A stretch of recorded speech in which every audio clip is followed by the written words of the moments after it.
नमस्कार प्यारे दोस्तों, कैसे हैं आप सभी। उम्मीद करते हैं आप लोग अच्छे होंगे, स्वस्थ होंगे, मस्त होंगे और अपने पढ़ाई में लगे होंगे। प्यारे दोस्तों, आज आप लोगों को हम डेरिवेशन बताने वाले हैं, डेरिवेशन सिद्ध करके बताने वाले हैं। तो इस वीडियो को पूरे अंत तक जरूर देखिएगा। और आज हम आप लोगों को चैप्टर 1 का जो कि नाम है वैद्युत द्विध्रुव के कारण अक्षीय स्थिति पर वैद्युत क्षेत्र की तीव्रता। ठीक है, तो वैद्युत द्विध्रुव के कारण अक्षीय स्थिति पर वैद्युत क्षेत्र की तीव्रता निकालना है। ठीक है, तो आप सभी को पहले ही बता दिए थे कि वैद्युत क्षेत्र की तीव्रता क्या है और द्विध्रुव क्या है, वैद्युत द्विध्रुव क्या है और अक्षीय स्थिति क्या है, सब के बारे में हम डिटेल से चर्चा कर दिए हैं पहले वीडियो में। ठीक है, तो आज आप लोगों को हम डेरिवेशन बताने वाले हैं पूरे एकदम बेसिक कॉन्सेप्ट डिटेल के साथ। ठीक है, तो अक्षीय स्थिति क्या होता है। अक्षीय स्थिति होता है कि जैसे कि यह जो रेखा है, ठीक है, इसका नाम है क्षैतिज। ठीक है, क्षैतिज रेखा है और क्षैतिज रेखा को हम अक्षीय स्थिति कहते हैं और ऊर्ध्वाधर रेखा को क्या कहते हैं, निरक्षीय स्थिति करते हैं। ठीक है, तो हम इस पर सिद्ध करने वाले हैं, ना कि इस पर। ठीक है, तो हम इस पर सिद्ध करने वाले हैं, तो इसलिए आप इसे ध्यान में जरूर रखिएगा। और यह 5 नंबर में पूछा जाता है। ठीक है, तो चलिए हम शुरू करते हैं।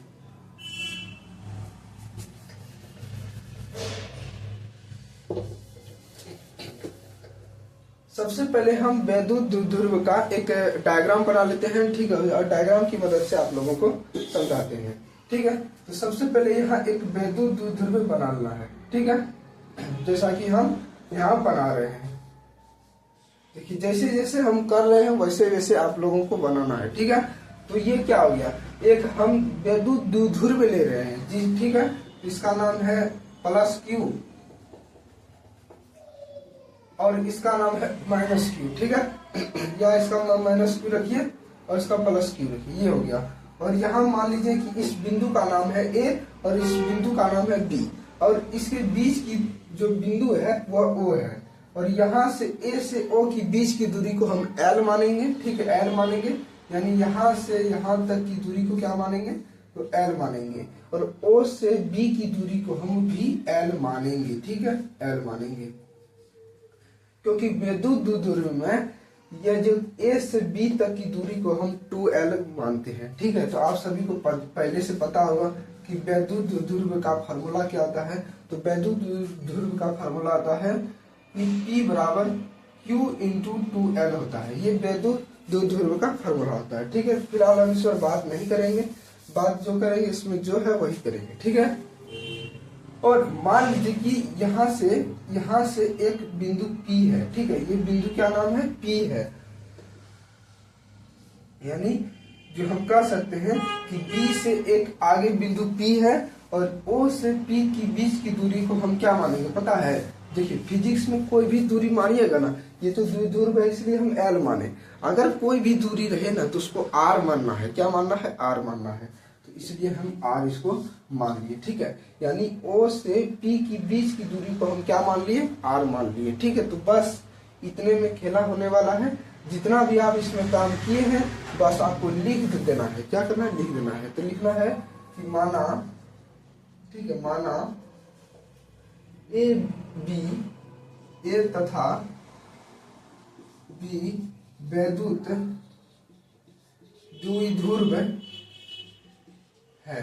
ठीक है, वैद्युत द्विध्रुव है और लिखना है कि बिंदु O से, ठीक है, बिंदु O से P तक की दूरी R है। ठीक है, बिंदु O से P की बीच की दूरी R है।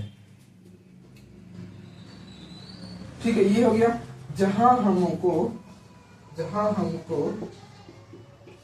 वैद्युत क्षेत्र की तीव्रता ज्ञात करना है। ठीक है, हमको क्या करना है, तो वैद्युत क्षेत्र की तीव्रता ज्ञात करना है। कौन, तो अक्षीय स्थिति में। ये अक्षीय स्थिति का हम बना दिए हैं।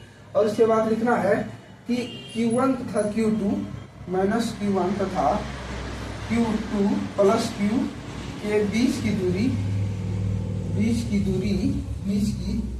दूरी कितना है, तो बीच की दूरी 2l है। देखिए यहाँ 2l है ना, तो वही लिखा है 2l है। बस इतना लिख देना है।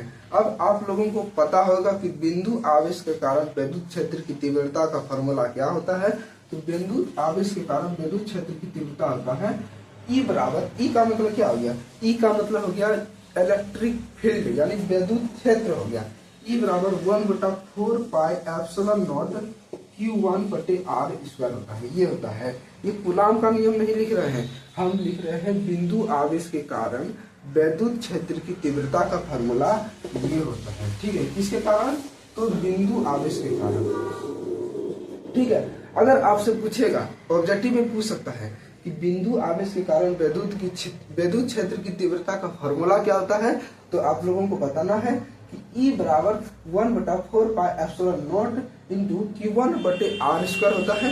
अगर इसे वेक्टर के रूप में, सदिश के रूप में बोलेगा तो आप सभी को बताना है कि यहाँ एक वेक्टर का चिन्ह देना है, तीर का चिन्ह दे देना है, और यहाँ 1/4 पाई एप्सिलॉन नॉट Q1/r² और यहाँ केप दे देना है, r पर केप दे देना है। ये क्या हो गया, ये r का केप का मतलब हो गया एकांक सदिश हो जाता है। ठीक है, तो ये आप लोगों को समझ में आ जाना चाहिए। ठीक है, तो ये बिंदु आवेश के कारण विद्युत क्षेत्र की तीव्रता का फॉर्मूला है, और इसी पर हम इस फॉर्मूला को, डेरिवेशन को प्रूव करने वाले हैं। ठीक है, तो चलिए हम इसके जगह पर ये सभी बैठाते हैं।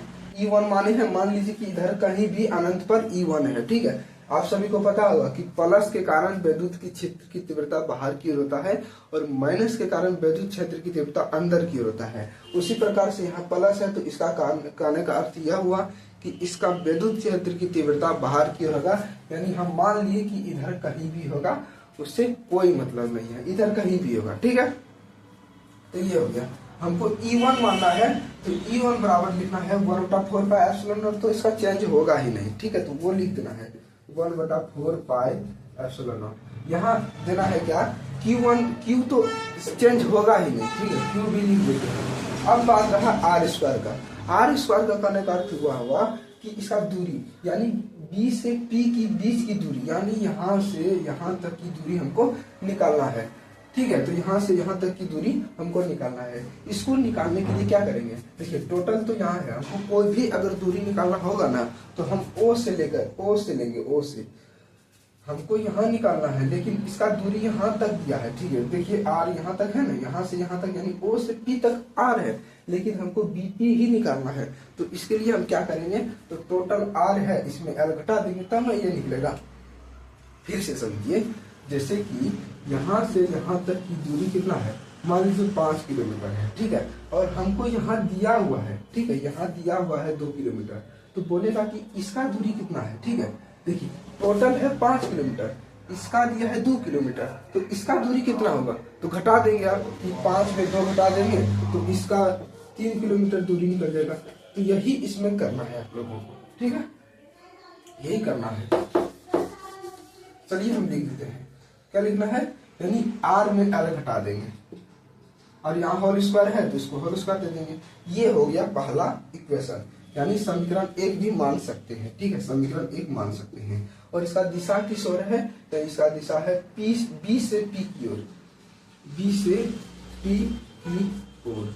ठीक है, ये हो गया। अब नेक्स्ट समीकरण चलते हैं, और इसके कारण तो इधर लग गया, लेकिन अब इसके कारण कैसा लगेगा, इसके कारण विद्युत क्षेत्र की तीव्रता इधर होगा। ठीक है, इधर होगा, E2 इधर होगा। ठीक है, E2 इधर होगा, और E1 जो है बाहर की ओर होगा, E2 जो है अंदर की ओर होगा, क्योंकि यहाँ ऋणात्मक है, और ऋणात्मक आप सभी जानते हैं कि विद्युत क्षेत्र की तीव्रता अंदर की ओर होता है, यानी यह अंदर की ओर होगा, और यह जो प्लस है वो बाहर की ओर होगा। ठीक है, तो हम E2 के कारण निकालते हैं। अब पुनः, ठीक है, अब पुनः क्या निकालते हैं, E2 के कारण। E2 के कारण निकालने के लिए हम 1/4 पाई एप्सिलॉन नॉट लिखते हैं। ठीक है, अब क्या करेंगे, अब करेंगे Q तो Q रह जाएगा। ठीक है, अब बात करेंगे r² का। r² देखिए हमको निकालना है, इधर निकालना है, तो इधर निकालने के लिए हम क्या करेंगे, यानी यहाँ से, यानी क्या करना है, यानी P से A की ओर, B से A की ओर निकालना है। ठीक है, तो P से A की ओर निकालना है, यानी टोटल यहाँ से यहाँ कितना है, R है, और इसमें L है। ये देखिए यहाँ से यहाँ तक की दूरी हमको निकालना है, तो हम क्या करेंगे, तो करना है कि आर प्लस एल करेंगे। देखिए इसको और इसको जोड़ेंगे तो यहाँ से यहाँ निकल जाएगा कि नहीं, बस वही करना है। ठीक है, आर प्लस एल का होल स्क्वायर, इसको समीकरण 2 मान। इसका दिशा किस ओर है, ये पी से ए की ओर, पी से ए की ओर। यहाँ तक समझे कि नहीं? हम उम्मीद करते हैं कि हर एक स्टेप में आप लोगों को पूरे बेहतरीन ढंग से समझाएं। ठीक है, अब कुछ नहीं है, यहाँ तक समझने में बहुत दोस्त को प्रॉब्लम होता था और अब यहाँ से कुछ भी समझने में प्रॉब्लम नहीं होगा। ठीक है, अब चलिए हम नेक्स्ट स्टेप चलते हैं। दोस्तों इसको मिटा लेते हैं। ठीक है, हमें प्रॉब्लम होगा फिर भी मिटाते हैं, क्या करें। ठीक है, तो इसको मिटाते हैं। अगर आप स्क्रीनशॉट लेना चाहते हैं तो जरूर ले सकते हैं। ठीक है, ले लिए होंगे। चलिए हम इसको मिटाते हैं, जो भी है साइड में हम लिख देंगे, उसके बाद हम प्रूफ करेंगे। ठीक है,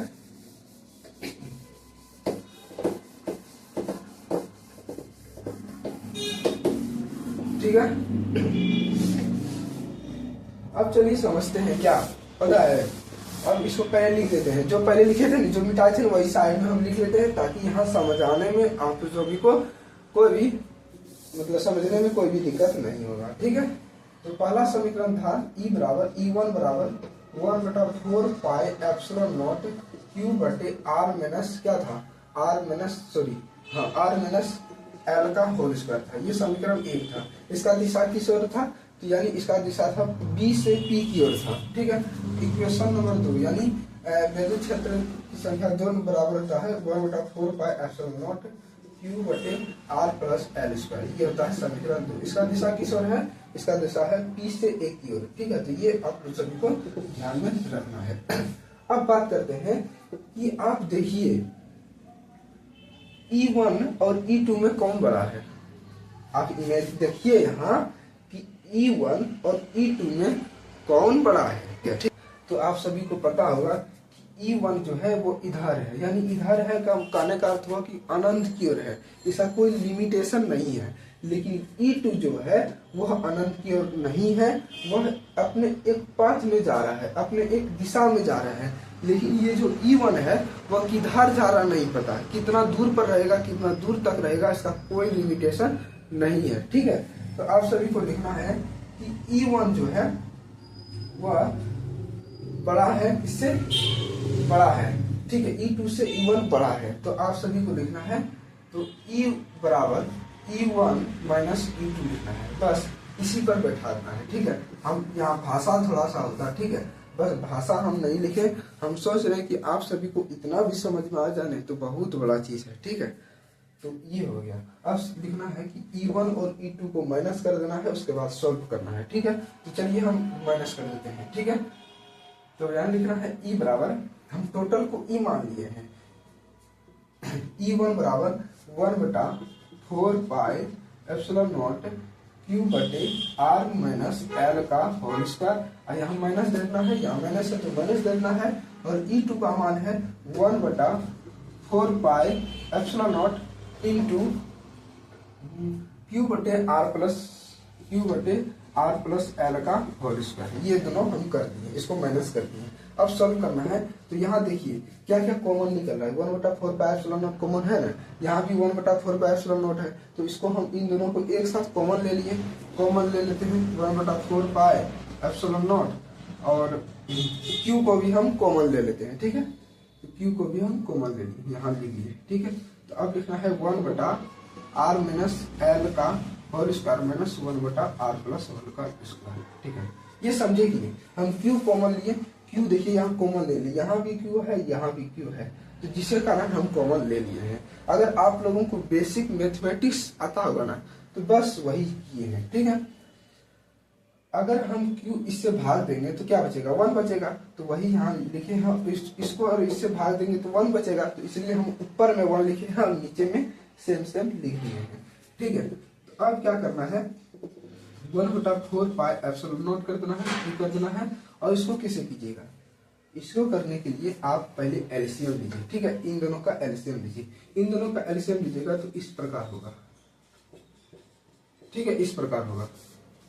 इसको भगा दीजिए, क्या हो जाएगा, आर प्लस एल का स्क्वायर, आर प्लस एल का स्क्वायर। अब माइनस इसको भागा दीजिएगा तो ये बचेगा आर माइनस एल का होल स्क्वायर। यहाँ तक समझे कि नहीं? हम उम्मीद करते हैं कि यहाँ तक आप समझ गए होंगे। ठीक है, अब लिखना है ई बराबर 1/4 पाई एप्सिलॉन नॉट क्यूब। अब इसको कैसे कीजिएगा?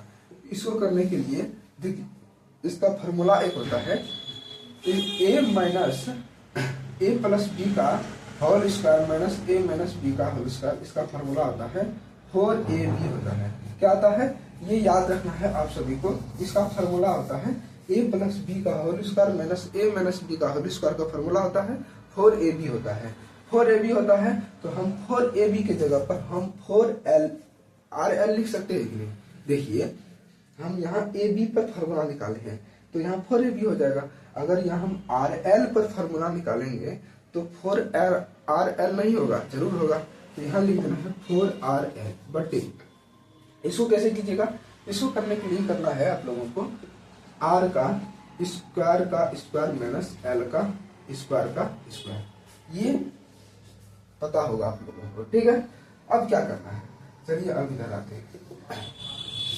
अब लिखना है ई बराबर, ठीक है, ई बराबर अब क्या है यहाँ, तो आप लिख सकते हैं इसको 4RL बटे R पर 4। ठीक है, R पर पावर 4 यानी 4RL बटे R पर पावर 4 अब माइनस L पर पावर 4। ठीक है, क्योंकि वैद्युत द्विध्रुव छोटा है। ठीक है, तो यहाँ आप सभी को ध्यान में रखना है क्योंकि वैद्युत द्विध्रुव छोटा है, जिसके कारण L का जो मान है वह सूक्ष्म होगा, न्यूनतम होगा।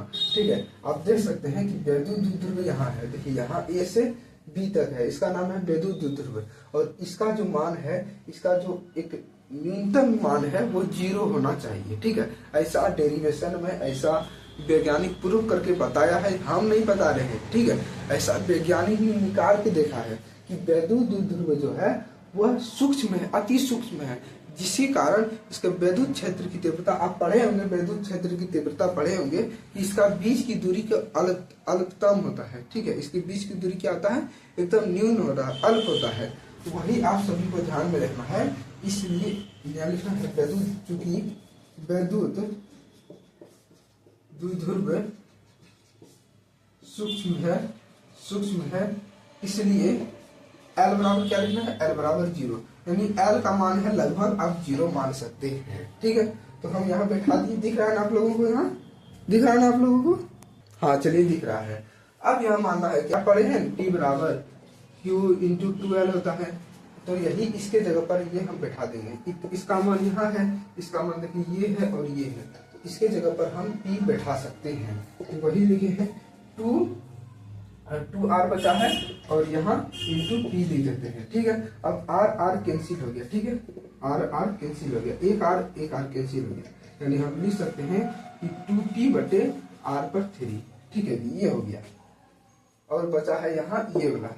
ठीक है, ये भी बचा है, इसलिए 1/4 पाई एप्सिलॉन नॉट क्या बचा है? 2P बटा R3, ये हो गया। ठीक है, ये प्रूफ हो गया।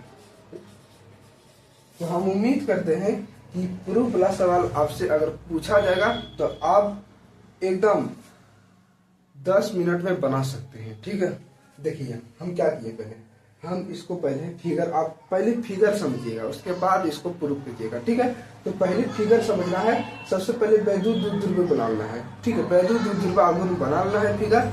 और यहाँ से यहाँ की बीच की दूरी आप सभी जानते हैं कि 12 होता है।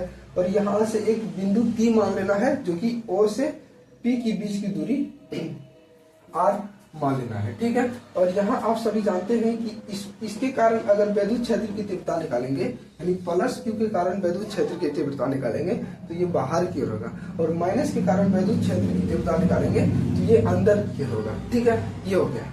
अब क्या करना है? भाषा लिख देना है जो आप किए हैं। उसके बाद ये E1 बराबर लिख देना है, E2 बराबर लिख देना है, उसके बाद सॉल्व कर देना है, बस यही हो गया। तो हम उम्मीद करते हैं कि आप सभी को बताएं, इतना लगन, इतना मेहनत से बताएं तो आप सभी को समझ में आ गया होगा। मिलते हैं नेक्स्ट वीडियो में, तब तक के लिए जय हिंद, धन्यवाद।